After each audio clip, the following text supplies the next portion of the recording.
There's no place to escape to. This is the last podcast. On the left. From your grave. That's when the cannibalism started. What was that? What I did like is I saw that picture of Beyonce now that she's pregnant with twins. Oh my goodness. I have the same body as her. Yeah, she does look a little Polish right now. All right, are we good to go, Marcus? We're good to go. All right, welcome to the show, everyone. I am Ben Kissel, staring at Marcus Parks. The other one, he's over in Los Angeles. Let me out! Let me out! Are they holding you captive over there? No, man. They're trapped in here with me. My neighbor, I think, has been having some sort of like war against me because of the way I record this podcast inside of the second bedroom in our apartment. And it does sound like what Natalie's described is that it's a monster screaming at himself. Right. Inside of a small, tiny room that I imagine he hears every word of. Yeah, I'm sure. Very thin walls in those apartments. So in his sort of weak LA fight against me, I hear him turn up his television like at night. And I was like, oh, you can't beat me that fucking easy. No way. Because I'm literally fueled by the power of Satan himself. Yeah. Well, you know and I'll what? gas the whole family. I'll go pull a line, and then they'll have to go run screaming out of there. Absolutely. And you know it's really escalating if they start putting hummus on your doorknob. That's the typical Los Angeles revenge. All right. Well, speaking of, I guess, revenge to some degree, let's go on to Jack the Ripper, part 4, The Suspects. My goodness, there's a lot of people who could have done it. Oh, it could have been anyone. But apparently it was not the fat guy from Nuns on a Ring. But, that's ridiculous. Did you know he's Hagrid from Harry Potter? Yes, and apparently he was also in From Hell, so it all kind of works out. There are countless possibilities as to who the real identity of Jack the Ripper is. Or it could be a lady, Jill the Ripper. We didn't even talk about that today because that's a whole other book. That's a whole other entire book. Intersectional. That's good. It's good. I'm glad we're open. We're inclusive here. I do, though. I am so happy to upload this information out of my head. Oh, God. And into the show. I am so pleased that we are at part 4 of Jack the Ripper, The Suspects. Let's get him. Let's get him. Pin this fucker to the wall. Well, this is how they got the Central Park 5 arrested. Okay, let's take it easy a little bit. Let's look at some evidence. I want my victim. We're going to start with one of the more far-out theories. We're going to start with the royal conspiracy. Now, there's been many royal conspiracies, and the fact that most of the various sires of the royal family in the UK are visibly mentally handicapped. Absolutely. There's obviously been several conspiracies, just to begin with, just to keep the basic secret that fucking Prince Abbey can't tie his own shoes, but he'll certainly suck his own dick. Yeah, that was the whole thing with Prince William and Prince Harry. Everyone loved them so much because they were the first royals born with their feet going the right direction. And the new one, what's his name? Not Prince Harry. Who's the guy that's going to be king? I don't know. We don't know. We don't know the royals? Good Lord. I don't know. That's for our British listeners to tell us. The one that's married to the fucking the version of Katie Holmes. That's William. That's William. That's William. Okay. He's getting ugly. Yes, he is. He's starting to look like his fucking father because he's getting his head is spreading. He's getting the buck teeth. His teeth are colliding in front. Absolutely. So keep in mind what the royal family looks like right now and imagine them 10 times uglier because Prince Charles was probably fairly attractive back in the day, but the Jack the Ripper might have very well looked like him now. He might have. So Joseph Sickert, son of the famous painter Walter Sickert, who was also a suspect, claimed in the early 70s that the entire Jack the Ripper affair was a conspiracy perpetrated by the English royalty to cover up the birth of an illegitimate child fathered by Prince Albert Victor Christian Edward, known to his friends as Eddie.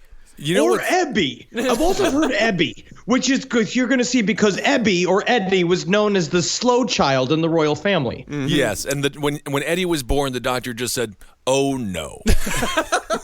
It seems as if we'll have to create a serial killer to get the attention of our deformed son.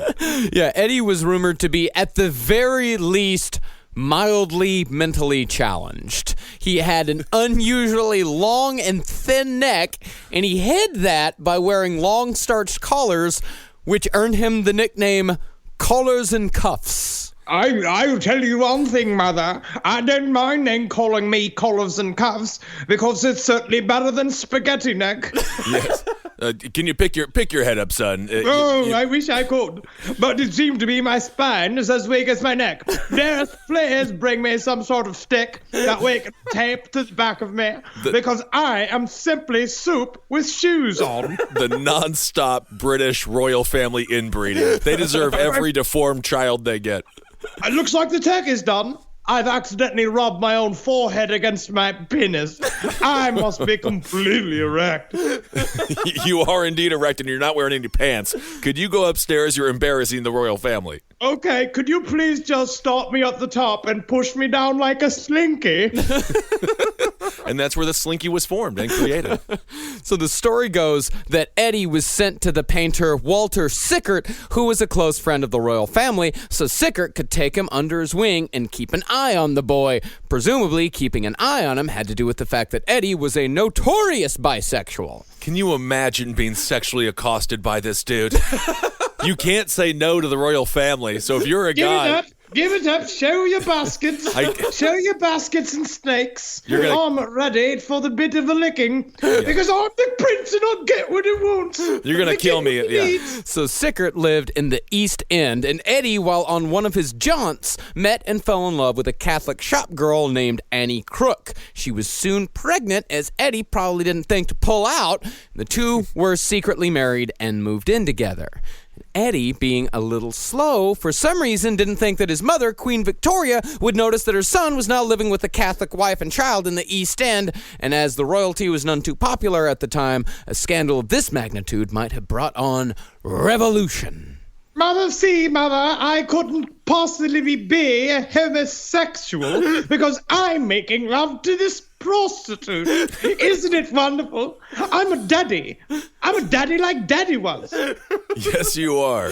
Annie Crook, to be fair, was not a prostitute. She was just a shop girl who worked on at a tobacco shop. But now this is...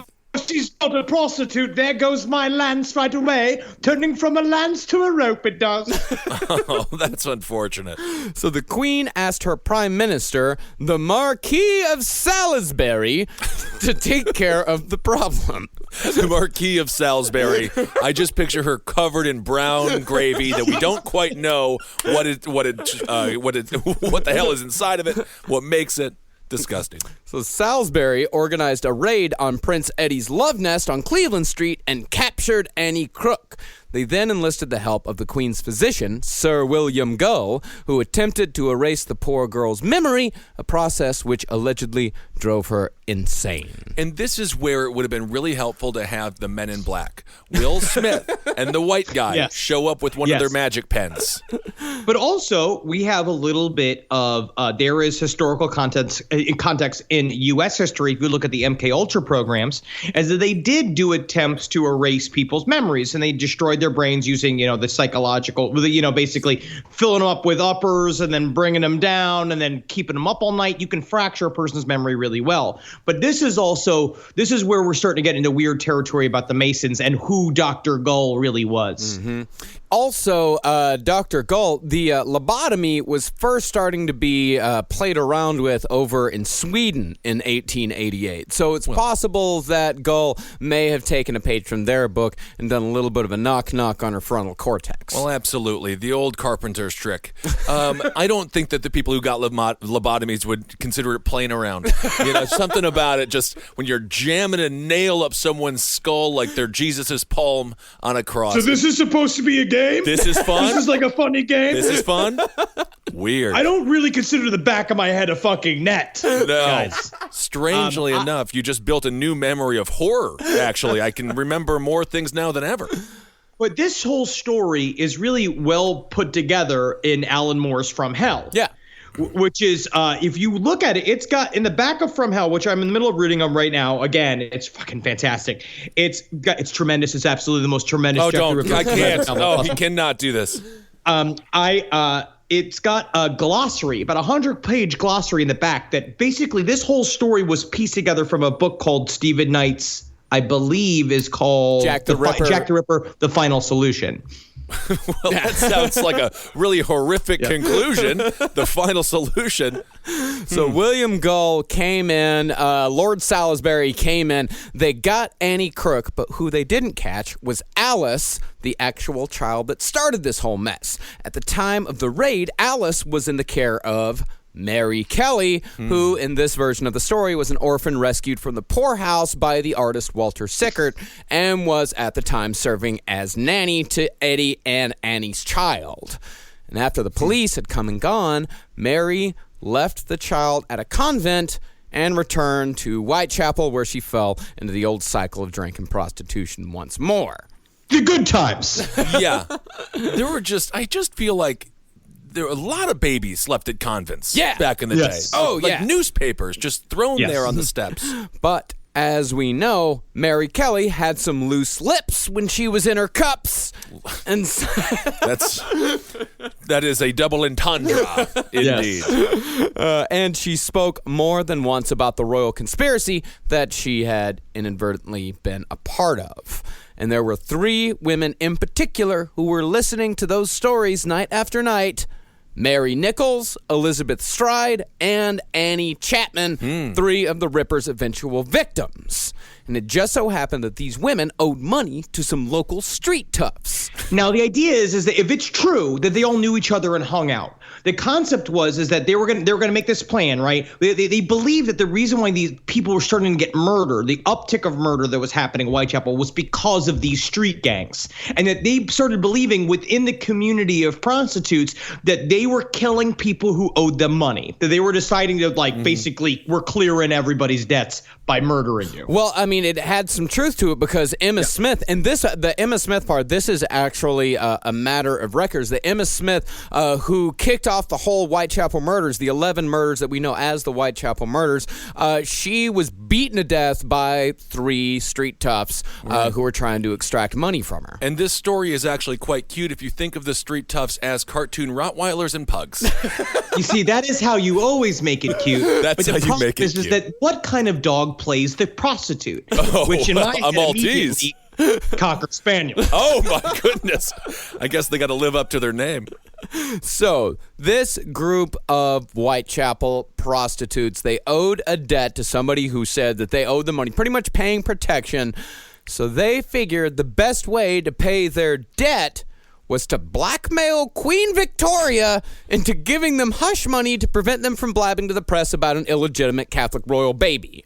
That easy. Just that easy. It's that easy. And then from hell, the idea is that they talked to Sickert as sort of their proxy. Yeah. Because Sickert was helping Prince Ebby, who was walking around like a fucking human slinky, and helping him try to be a normal guy, sort of like in the movie House Guest. Yeah. No, it wasn't long before Prime Minister Salisbury caught wind of the plot, and so he called on Sir William Gull, who had done such a smashing job on Annie Crook, to once again take care of the problem. Gull decided the best way to do this was not just a simple series of murders or even just disappearances that were carried out quietly. He decided to use this prostitute hunt as an excuse to perform a gigantic Masonic ritual that would be known the world over. It's fucking, it would be killer. If it's true, it would be an awesome fucking really dark, horrible ritual, but it would really work, right? Yeah. And if you look at From Hell, there's some weird connections, right?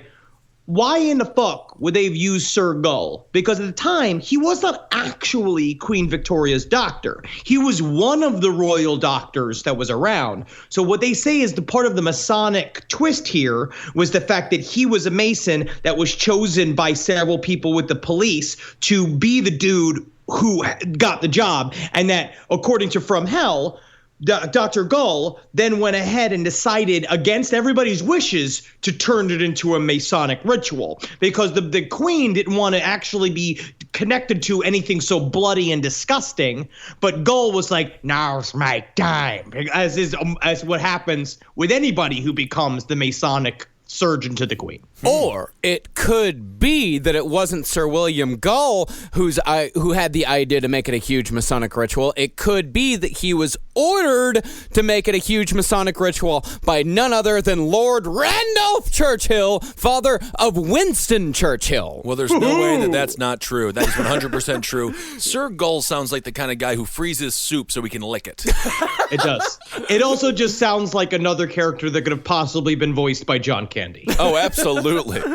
Now, Stephen Knight, who wrote Jack the Ripper, The Final Solution, said about the Masonic angle, if Masonic supremacy appears in jeopardy, it is reestablished by a show of strength, by crimes of violence perpetrated to demonstrate the continuing power of Freemasons for the benefit of brothers abroad. Crimes of violence would have been committed to reestablish Masonic authority in the eyes of Masons everywhere. See, the Masons were a part of the establishment, and the establishment, as we said earlier, was somewhat in trouble at the time. Or, at the very least, was in a precarious position, and the murders of these women would show the entire world that the Masons were still in charge. I think if they could just look into the future a little bit, they would change the term final solution. I just really, it just No, rings. but that book was written in like 1985. He probably should have thought about it. Yeah, just so the comparison there isn't so good. It's very interesting because it's also kind of like The Sopranos. It's like the mob. The idea is that you come in and you show everybody that you really mean business, and we'll kill these 5 prostitutes, which in the end is a really weird show of strength because they should have just killed a bunch of police officers. If you really want to do it, you just kill a bunch of police officers. Yeah, but the problem was that so many of the police officers, the people in the upper echelons of the police department, were Freemasons. Right. And did Sir Gull have a love affair with his therapist? I don't think he talked about his feelings. Oh, okay. I don't know. I don't think he kissed his wife very often. I don't want to think about That's it. a British thing. That's a British thing where they don't touch. Well, yeah, just they kinda don't hover. I always remember that story. Our friend of ours told a story about how she dated a guy from the UK for a little while, and the big thing is that every time he came, he'd go, sorry. Well, I guess that's fine. They don't have any lips, which makes it difficult to kiss. It's more of a teeth thing, and that's uncomfortable. Now, some say that Sir William Gull was taking his orders, as I said, from none other than Lord Randolph Churchill. Although the Freemasons deny Randolph was ever a member, Sickert maintains that not only was he a member, he was also the Magister Magistrorum.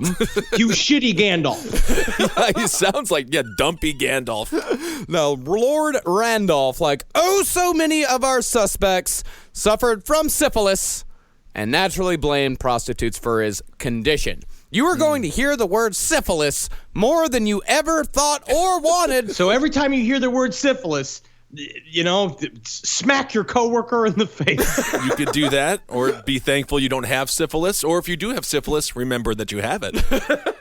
Remember. Just remember.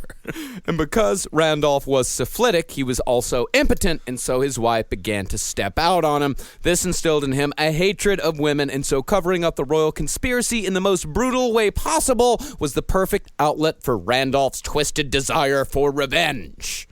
So this is all boner-related stuff, huh? I mean, most things are boner-related. All right. Now let's most things in history. Yeah. All of history is boner related. And if you look at what From Hell and what Alan Moore talks about a lot is that these rituals, a lot of the times we're talking about strengthening the power of men over the female energy of the moon-based religions that used to control this area of the UK. Right. Okay. So there's a lot of hate against women specifically. I mean, as always, but this was a very concentrated time. Okay, so right now, the theory is they wanted to cover up having a disabled child, and they want to cover up this guy not being able to have a baby. Not at all. Not. Yeah, Okay. well, no. Prostitute's child. No, it was not a prostitute at all. They're not all prostitutes? Absolutely not. They are not all prostitutes. Okay. Annie Crook was a shop girl who worked in a tobacconist shop who had an affair with Prince Edward. She was a Catholic. Eddie was a Protestant. It would have been a huge scandal for a member of the Protestant royalty to marry and have a child with a Catholic woman. Right. So the Queen got Lord Salisbury to cover up the entire incident. Okay. That's where we are. Lord Cube Steak came down and he said, we've got to wipe this out. Even though technically a royal marriage can be annulled if the queen said, I didn't say that you could get married to that person. Yeah. So she could have just ended the whole thing by writing a piece of paper. But it said, she said, kill these prostitutes. Right. Or Lord Cube Meat said, let's go and kill all these prostitutes. Right. So let's go. Or it was Sir Randolph Churchill. We don't know. So let's go through some of the Masonic links. Catherine Eddowes, the fourth victim, was found in Mitre Square. The mitre and the square are tools of the stonemason and are emblems of Freemasonry. She was also the recipient of facial mutilations in the form of upside-down triangles, which could be an echo of the compass on the Masonic logo. You with me? Yeah, Or he was just trying to make a really gross-looking clown face. yeah, I was going to say the world's first juggalo. Then there's leather apron. While the killer did not wear a leather apron, it sure as hell was reported in the press quite a bit that he did. And is it a coincidence that Masons wear aprons as well? This could have been a rumor pushed by the Freemasons to signify to other members what was really going on. Nice. Then there's the message. The Jews are the men that will not be blamed for nothing, which was found written on a building right above a bloody piece of apron belonging to Catherine Eddowes right after her murder. This is a possible reference to the three Jews, spelled Jewes in Masonic lore. Those three Jews were Jubela, Jubelo, and Jubilu. Did they? Three Masons who murdered their Grand Master, Hiram Abiff, during the building of Solomon's Temple. You look like you have questions, Benjamin. No, First of all, whatever question you ask, you first educate yourself. yeah, no, it's just the names all start with the religion that they were part of. Yes, and also this would be the first time in recorded Masonic history that someone decided to be hip and called them the Jews all in one go. No one else had ever called them the Jews. It would just seem like some guy at some point. It's like calling somebody like it's basically saying like lit. It's like saying like, yeah, he made it cool to be like the Jews are the ones that have to be blamed. These three do, but no one in recorded history ever said that. Also, I found an alternative theory about the apron and the bucket. This guy wrote in the essay book, Jack the Ripper, the Mammoth Book of Jack the Ripper. And this essay, hold on, I'm trying to find him, the author. Who blames a fisherman named Carl Feigenbaum, Trevor Marriott. He says there was common practice for prostitutes to shit in aprons and leave them everywhere. Oh, the old Dookie surprise. Carl, So he said Wait, why? possible. Why? Yeah, no, you can't just say that So- without saying why. He just said it. He just said it. well, I mean, I think that sounds that's a fun thing to do back then. He said they couldn't get to toilets, so they would shit in fabric in their own clothes. They would cut off pieces of their clothes and shit in them because they said that the piece of apron was covered in blood and shit. Yeah. Right? Right. So maybe she was on her fucking period, and then she perioded and shat into an apron, and then they just left it on the street. Yeah, but why was she carrying that around with her? Well, why wouldn't you? Memories. Yeah. Think about it. Just the world's saddest runaway. Think about it. Just a bag full. Just think about it, you human fucking dookie dummy. and blood. Don't you want a sandwich to take with you? No. I have a bag full of dookie and blood. I will be fine out here on my own. Well, there's a further connection to Jubelo, Jubelo, and Jubilu. Their punishment after they killed Hiram Abiff was to be mutilated in much the same way that Jack the Ripper's victims were, by having their bodies ripped open and their entrails thrown over their shoulders. 4 of the 5 Ripper victims had their throats cut from left to right in accordance with the Masonic Entered Apprentice penal sign. Also, you're supposed to mime blowing a dude getting into the Freemasons, and that's not even a joke. You're supposed to subjugate yourself to the master by getting on your knees in front of them, and a part of it is that they're supposed to be nude under the apron. That is not fake. Wait, So and it's- literally, wait, hold on. It's a symbolic filleting of the people above you. So you got to go through that whole thing, and then at the end you got to fake blow the guy. Yeah. Do you have to make like a noise like If you're a good fucking Mason, if you want to be a magistrorum, then yeah. But you don't actually do it. I don't know. I guess it Weird. depends on the style. Yeah, It depends on the style of the Lord Just seems like a Magistorium. Strange final task, but Well, those 4 victims that had their throats cut from left to right, that also echoed the legend of the 4 crowned martyrs, which is an important part of Masonic mythology. But you might be asking, if it echoed the 4 crowned martyrs, why were there 5 victims? one was a suicide. Ask the question, Marcus. Answer it. Well, unfortunately for Catherine Eddowes, The fifth was a mistake. Oh. If you'll remember, the night Catherine Eddowes died, she used the alias Mary Kelly when she was arrested. So Gull, alerted by his connections in the police department that the ringleader of the royal plot had been found, he decided to finish the whole thing in one night and give Catherine the full Masonic treatment, thinking he was sending the biggest message of all, which is why Catherine Eddowes, despite not being a part of the plot that the hypothesis that Stephen Knight put forward says, Right. that's why she got all of the Masonic symbols and whatnot. Well, you got to choose your alias very well. That's why if I ever get arrested, it'll be like, I'm James Woods. And everyone will treat me with immense respect. And I am Leonardo DiCaprio. there's no way I'm not.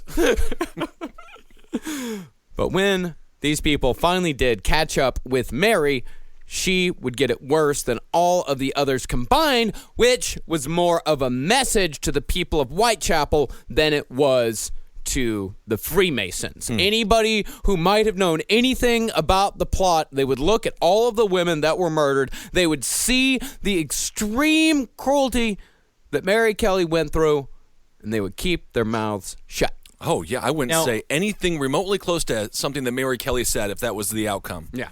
Now, there is another Masonic tie-in that I think is really interesting, but this is mostly, it comes from hell, and also it's posited as a real occult finding within the streets of London is the architecture of Nicholas Hawksmoor. Now, Nicholas Hawksmoor was a royal architect that was assigned to build something like, I think it was 50 churches, but he ended up building 12, and they were all within line. And what they say is that if you plot them along certain maps, right? If you do it and you mix that with the victims and where they were placed around the UK, that they form a pentagram. They form a star. Now, I was looking at a map of it, and it does loosely. You can make it be a star. Yeah. If you're looking to make a ritual out of it, right? And what he did was that he was a Mason that was technically he was developing these churches, but he snuck really intense pagan symbols into these churches, like putting obelisks on top of a church instead of like the traditional altar. He would make it look like a weird Greek circle, like grotesque animals on the side of it. Very interesting, like off center. All of this stuff kind of to show clues that he's putting weird little like subversive messages into his churches.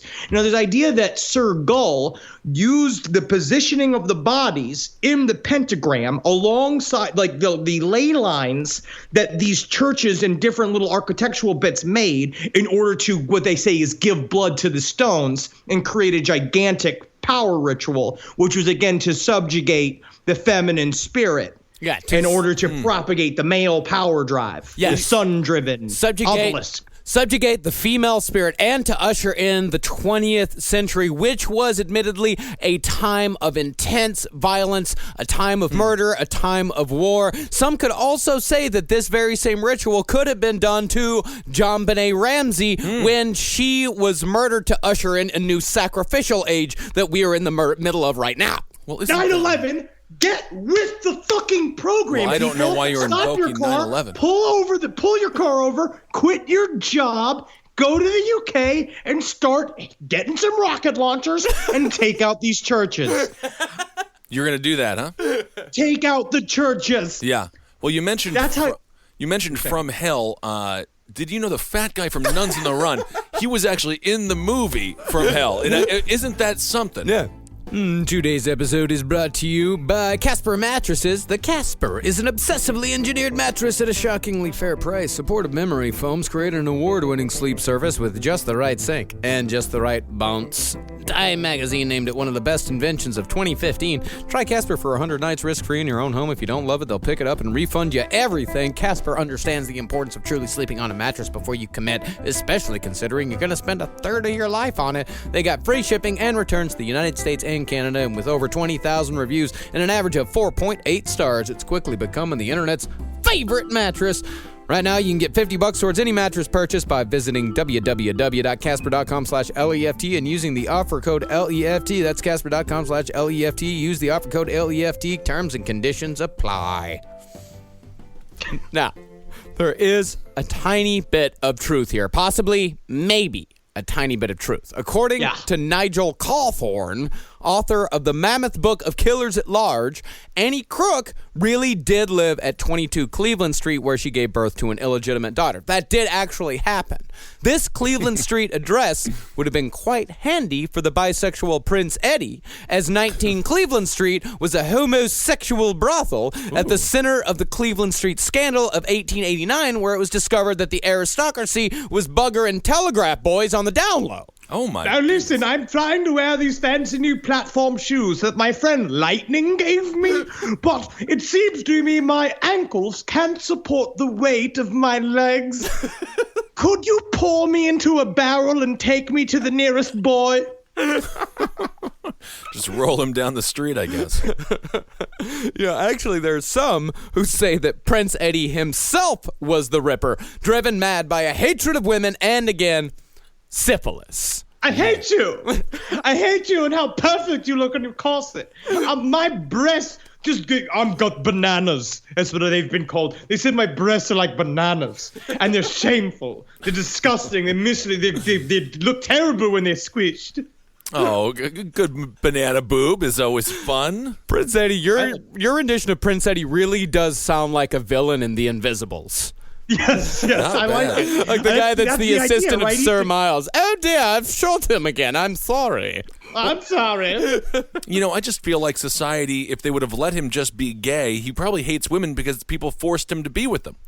I think he probably could have been a great beard for somebody. Or no, it's not true. Oh, he loved it? All of this is bullshit. None of this is real. Oh, is that None right? of this is real. Oh, none of this is real? No, none of this is real. I mean, for example, like Eddie, he was 500 miles away at the time of two of the murders. But he had a long neck, so he's really only 50 feet away from anything. So you're saying he's like a rapist Stretch Armstrong? Yeah, yeah, he always went into every room face first. Yeah, and the Gull story, William Gull, he had suffered a debilitating stroke about a year before the murders began, which would make it impossible for him to be the agile Jack that we know the killer to be. I've been watching a lot of the WWE Network, and Jim Ross, who is one of the best commentators in history, also suffered a stroke, and he was back a year later. He looks like that. I know that commentator. Do you ever see the Muppet Christmas Carol? The Ghost of Christmas Present in that has a flat plastic face with fucking gray lips. That's what he has.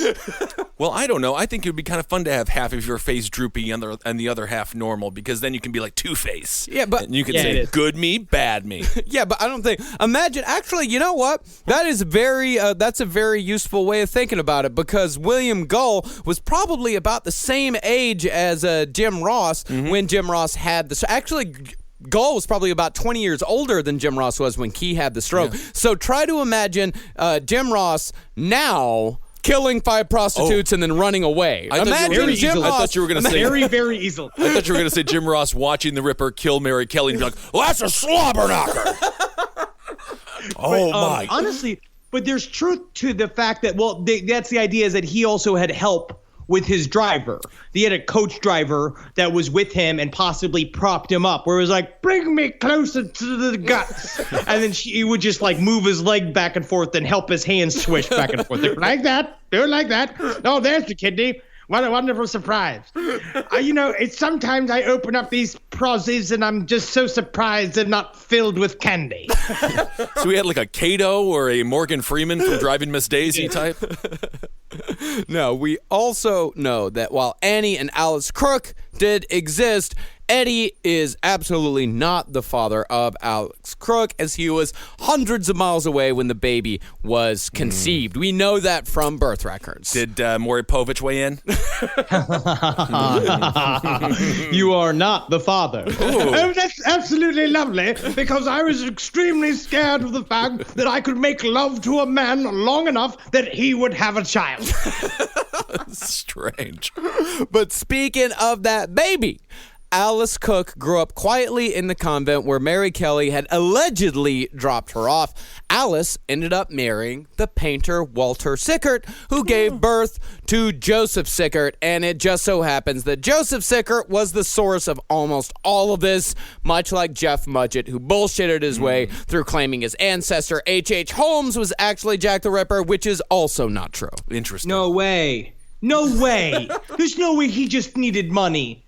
And he had no skills and nothing to offer society. And so he threw his fucking family under the bus. That's what I'm thinking. It's such a strange thing to be like, no, I guarantee you my grandfather was a serial killer. I'm not going to, why would I make that up? Of course and he was. I will be paid to say this.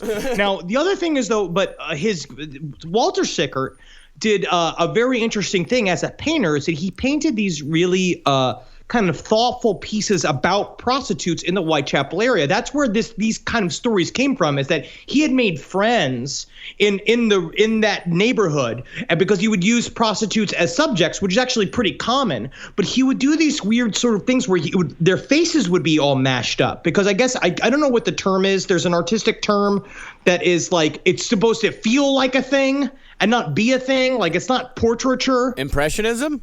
Yes, that's exactly it. And that the face would be all messed up. And so there are a lot of modern ripperologists that go on to say the reason why he does this to the faces is because it's symbolic of what the Ripper did, and he knew who the Ripper was. Chunky painting. That's kind of what it is also. Ripperologist, yes. I love that term. Now, created by Colin Wilson, who wrote the Poltergeist book, was one of my favorite favorite occult books of all time. Yeah, well, Colin Wilson also wrote the book on the Black Monk of Pontefract. Colin Wilson is one of the greatest occult writers of the 20th century. Very cool. Yeah, he's a fantastic writer. So the huge ripperologist, which makes him a fucking unbearable nerd.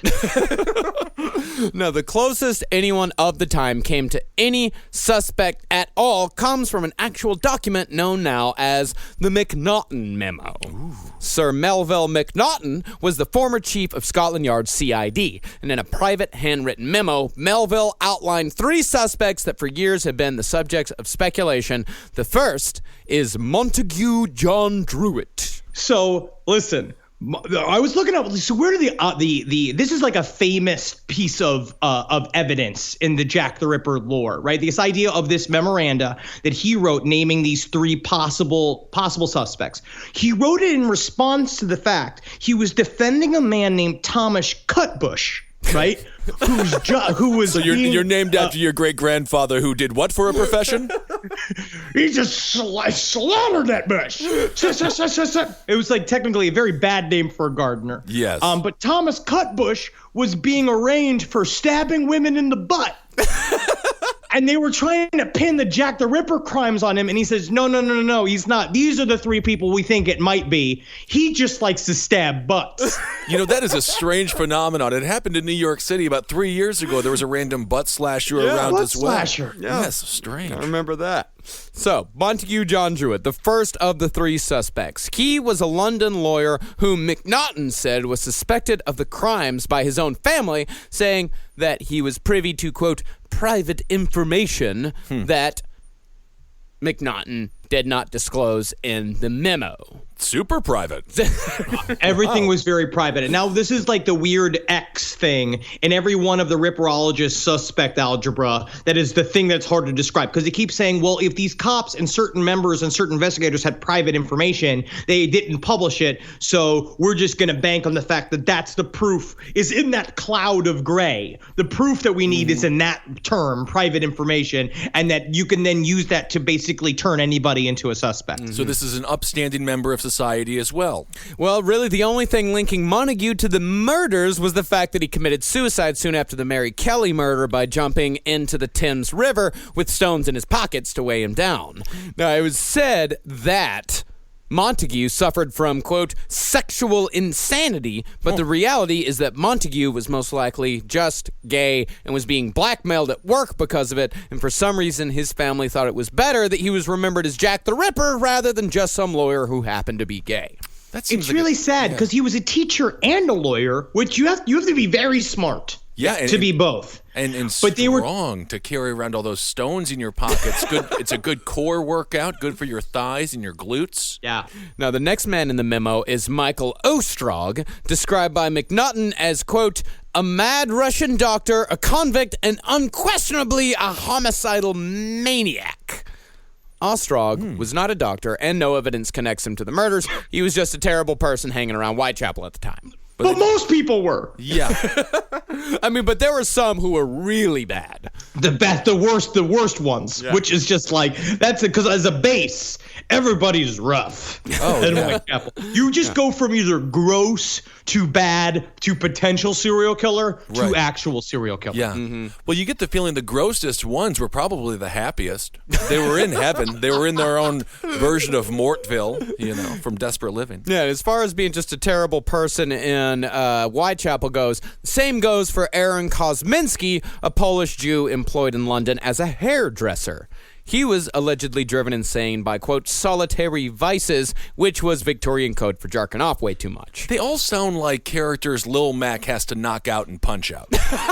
They all sound like people that would just have a unique boxing style.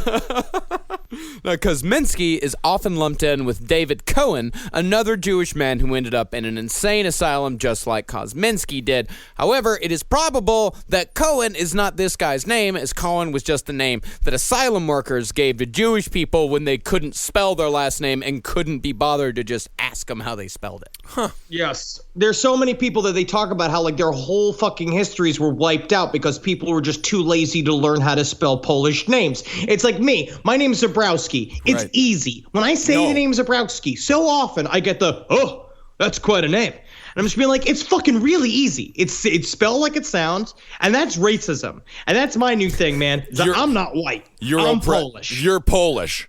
I'm not white. All right, I'm with these guys. I'm standing with the Kosminskis, the Cohens that were falsely blamed by Martin Fido. Martin Fido, who wrote a whole book about blaming these Jewish people, and your last name is slang for a dog. Well, I think that's just so. I'm so happy you're a social justice warrior for the Polish. Yes, we need to stand up and protect the recipe for ice.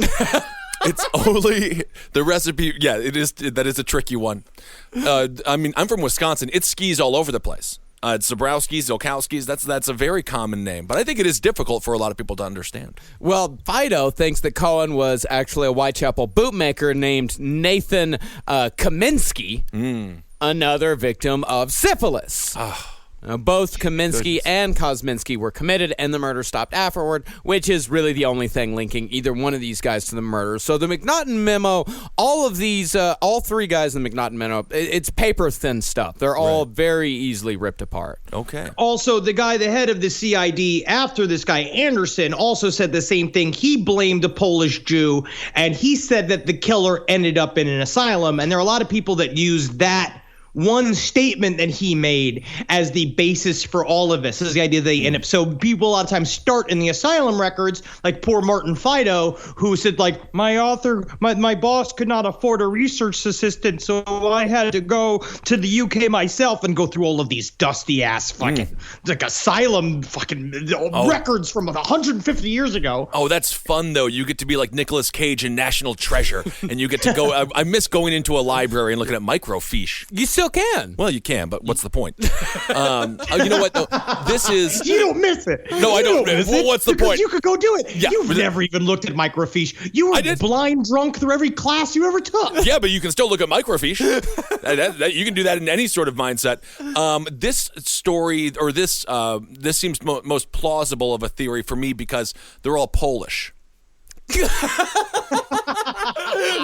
And I think we have to think about that. All they got to do is to put on their dress backwards and tell them they're running away. It's like all of that story. It's very easy to fool a Polish person. You're telling me you're running away, but I can tell you're coming towards me.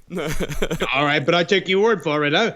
But it's strange because also it's about the idea of Polish was also a broad term for anybody that was of Eastern European descent. So they're trying to specify Polish people, but they actually meant that to be anybody, Austrian, because they were incredibly racist. And lazy, yeah. Racism against Polish people in England persists to this day. That was a huge part of Brexit, was all of keeping all of the Polish immigrants out of England. Mm-hmm. So this stuff, it's nothing new that's going on here. Absolutely. Now, there are literally hundreds of other suspects in the Jack the Ripper case outside of just those three, and it would take just as many episodes to cover all of them as we spent just covering the murders. So in the interest of time, here are just a few of our favorites. Ooh. There's Dr. Thomas Cream. That's interesting. Dr. Cream. That's what I'm gonna start calling myself. Yeah, like right before I go, Dr. Cream. Dr. Tommy Cream poisoned 4 London prostitutes in 1891. As he stood on the gallows for those crimes, he supposedly yelled, I am Jack the... but he swung before he could finish the last sentence.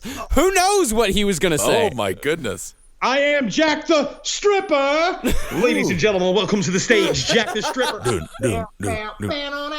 And him just wagging his dick out. Oh, yeah.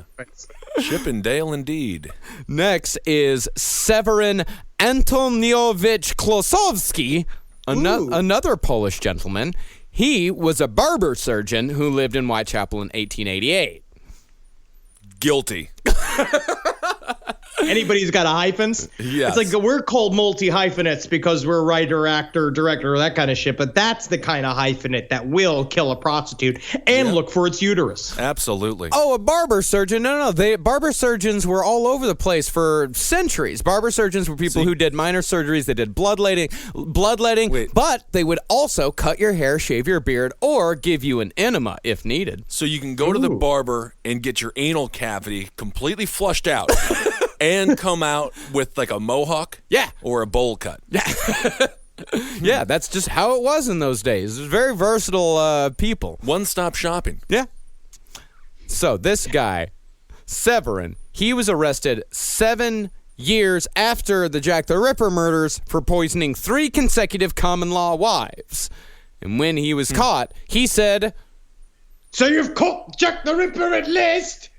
Or have you? I don't know. Actually, I don't know. I should actually put a question mark on the end of this. So you've caught Jack the Ripper? I hope so. Because all the women are very afraid. And they won't spread them. They won't spread him as much. I'm sure they wouldn't. No. I mean, you can't kill 3 of your wives. No, not common maybe get away wives. with 1 back then, but no way. Then there's Francis Thompson, a British poet and opium addict who lived on the streets of London between 1885 and 1888, and he was often heard to brag about owning a leather apron. That's not an accomplishment. No, it's not. And opium, heroin, for all intents and purposes, you can't kill somebody on heroin. Yeah. You can't even kill yourself. Look at Kurt Cobain. He was murdered. He was murdered. He was murdered. So in 1888, Francis Thompson wrote a poem called The Ballad of the Witch Babies. With any luck, they'll think I'm Ozzy Osbourne. And that was about a, quote, lusty young knight who disemboweled women. Now, that name, The Lusty Young Babies, that might be just a fiction. I'm not sure. I found it in a weird novel about Jack the Ripper victims, but I like it. I mean, so you're like going around and be like, how do you describe a baby? What's a good word for cute, innocent, lusty? Yes, lusty. Hey, baby. Those babies always giving me them bedroom eyes, asking for what I do. It's disgusting. Asking for what I do to them. That is not a description for a baby ever. Now, one particularly interesting suspect is Robert Donston Stevenson, a.k.a. Dr. Rosalind Donston. He changed his name to Rosalind. Sounds like a bailiff. He allegedly committed the murders as a part of a massive black magic ritual. Donston had actually written an article at the time of the murders accusing another doctor named Morgan Davies of the murder, allegedly using details the police had not released to the public. Yes, because he was sort of like an amateur Jack the Ripper investigator who kept showing up. Yeah. He was just like an annoying dude who wanted to write articles. So what he would do is he would write these articles from the perspective of the killer, where he would like do, and it was very sensationalistic. And he would put some things in there that were real, but a lot of it was like weird conjecture in order to sell newspapers. I also love that this is just razzing, a person that you don't like. You'd be like, hey, Donnie, take a look at the paper today. I accused you of 5 murders. See what I did? This is funny. You get the joke? Now, that guy, Donston, he later went into business with the editor of Lucifer magazine, a woman named Baroness Vittoria Creamers. Ooh, God, though. I bet she was kind of hot. Vittoria she sounds beautiful. Vittoria Creamers. Yeah. She sounds a like... friend tells you he's going to set you up with his friend Vittoria. You going to go on that date? Oh, absolutely. She's not a Victoria player. Creamers. Because back in the day, the surnames used to be named after what your family did. So basically the concept is like her name is essentially Victoria jerk-offs ya. Yeah, it could, which also, that does sound kind of Polish now that I think about it. Victoria Squirt Maiden. Yeah, cream. Yeah, she's God, not Playboy hot, but she'd definitely be on the cover of Cherry or some of the other more Club Continental. love that. Oh, Club Continental, absolutely. Tough club to get into. Well, you have to have $3.99. So Baroness Victoria, she found neckties caked with dried blood in Donston's room, and when she asked where he had gotten them, he said they had belonged to Jack the Ripper. And that was the first ever instance of flirting with a goth woman, because that's how you do it. Oh, absolutely. In no other society, it's the first time you show the instance of like just showing a John Wayne Gacy picture that made a woman wet for you. Well, I think it worked. Now, those ties eventually made their way to the man who is by far the person who is mentioned the most on Last Podcast on the Left, famed power bottom Aleister Crowley. Oh, my goodness. Yeah. God, he's just in everything. Yeah, He just shows up. He just and shows we're gonna up. and he also happened to have weird consorts with a man named L. Ron Hubbard, who's going to show up too. Yes, and we will talk about L. Ron Hubbard coming up here in the future. Yes, we will. Crowley said that Donston was without a doubt Jack the Ripper, and that the ritual was Donston's attempt to turn himself invisible. Did it work? Interesting. Can you imagine if it worked, though? Then you just be It like, seems there's just like a bunch of all bloody you'd have ties. to do is become a poet. Oh. And then everyone will stop caring you exist. Absolutely. Why don't you just be an actor? That would also work. But the most famous of all Ripper suspects, though he is not famous for being a suspect, is Charles Latunga Dodson, a.k.a. Lewis Carrol, author of Alice in Wonderland. Now, this is my question. He was a child molester, right? It's debatable. Latunga, the child molester? Is that right? I don't want to. Everything is ruined. Isn't that what this show has taught us? Nothing is good. Except for But Mr. back then Rogers. it We was know just- that nothing is good except for Mr. Rogers. And we know That's- they've been trying to get dirt on Mr. Rogers for decades, and it's never happened. They've been trying to get dirt on him. They started that whole sniper rumor. They started all kinds of stuff. No one's ever got dirt on Mr. Rogers, and they never will because he's the only pure human soul to have ever existed. Although I will say this about Mr. Rogers, a bit negative. His mother did make all of his cardigans. She didn't want to do it, though. He actually forced his mother to He work. forced her at gunpoint. Yes.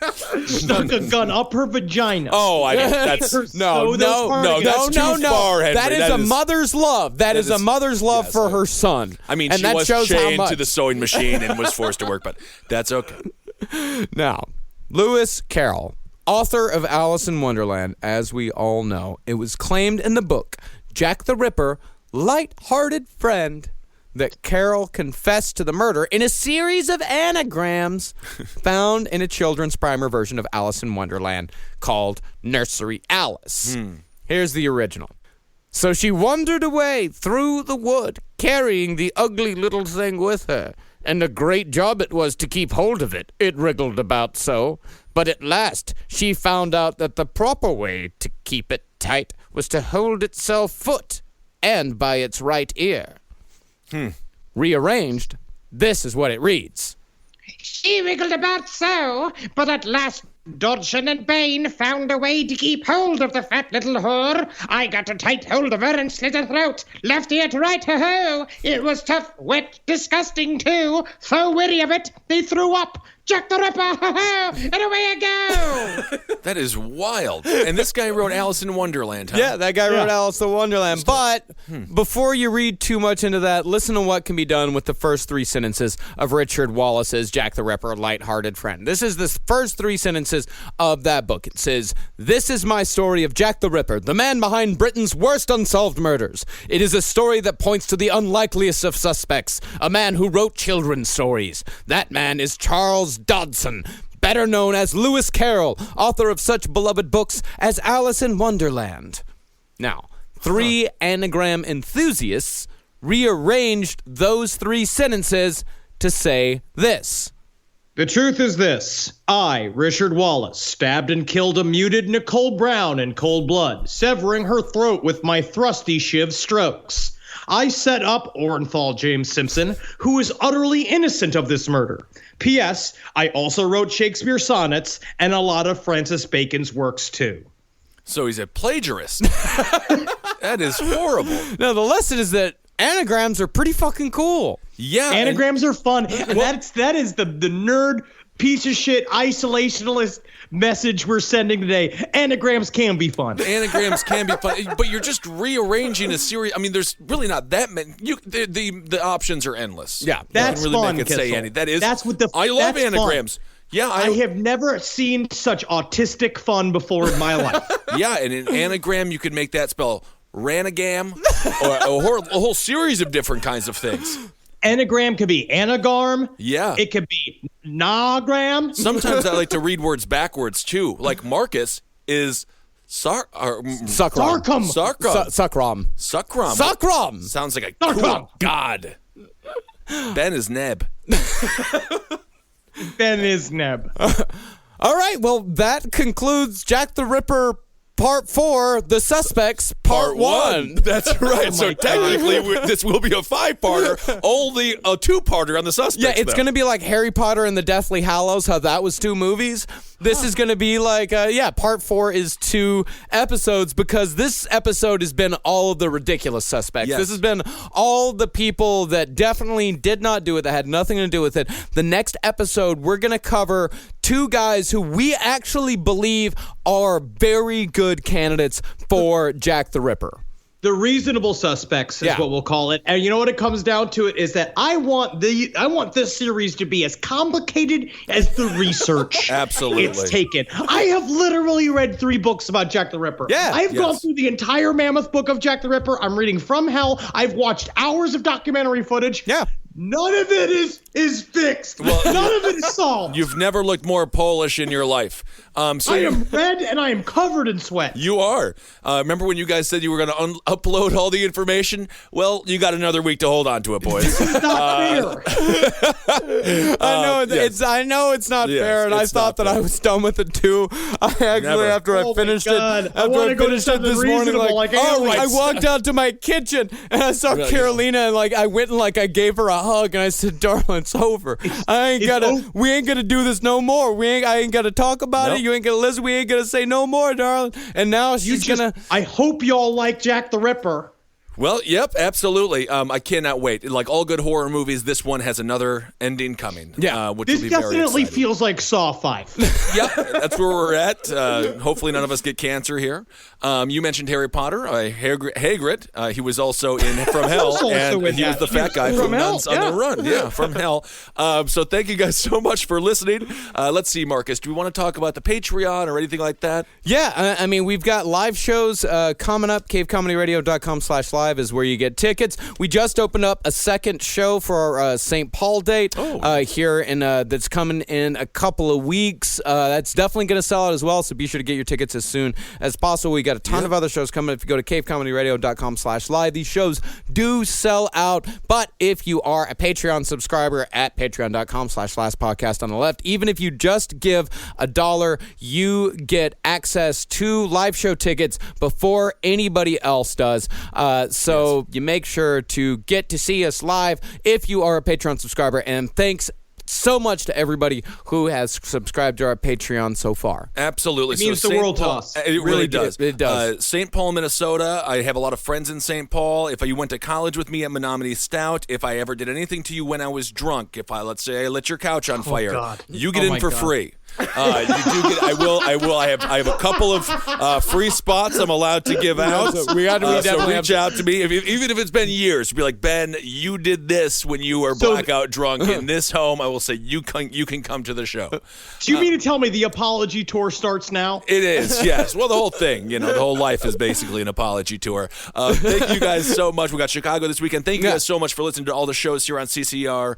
Chicago, make sure you check out. We're doing a special late episode of Last Stream on the Left this weekend, 9 p.m. Eastern Standard Time. And what we're doing this time is, because it's late for us and we have a lot of drop in, we are doing all phone calls. Yeah, that's it. So what you fucking need to do as listeners is make it interesting. Well, we had one guy take a bong hit and then freak out because he thought the cops were being called. And I hope Nobody heard him. I hope we harshed his buzz. No, But I want you to fucking call in and ludicrous ideas. If you have things you want to pitch to us, if you have theories you want to talk about, if you're trapped in a loveless relationship, Sure. give us a call and make it interesting. Yeah, or if you are trapped in somebody's basement and you're in desperate need of help, Call the police. Yeah, call the police. Yeah, Don't call us. No, don't call us at all.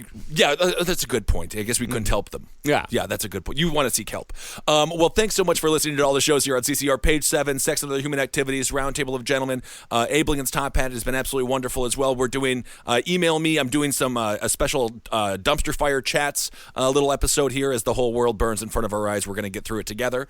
And you can let's do Twitter. Yeah. Marcus Parks on Twitter, at Marcus Parks, Instagram, at Marcus Parks. I'm Ben Kissel on Twitter, Ben Kissel1 on Instagram. I've been using it more. And He has been. I have been. He has been. But then I was criticized on Twitter. Someone said, you really found out how to use Instagram, sensory Like, go fuck overload. yourself. I'm like, what is happening? Enjoy yourself. Thank you, Henry. Express yourself, Kissel. Thank you. All right, I'm at Henry Loves Yes. You on Twitter, at Dr. Fantasy on Instagram. That was fantastic.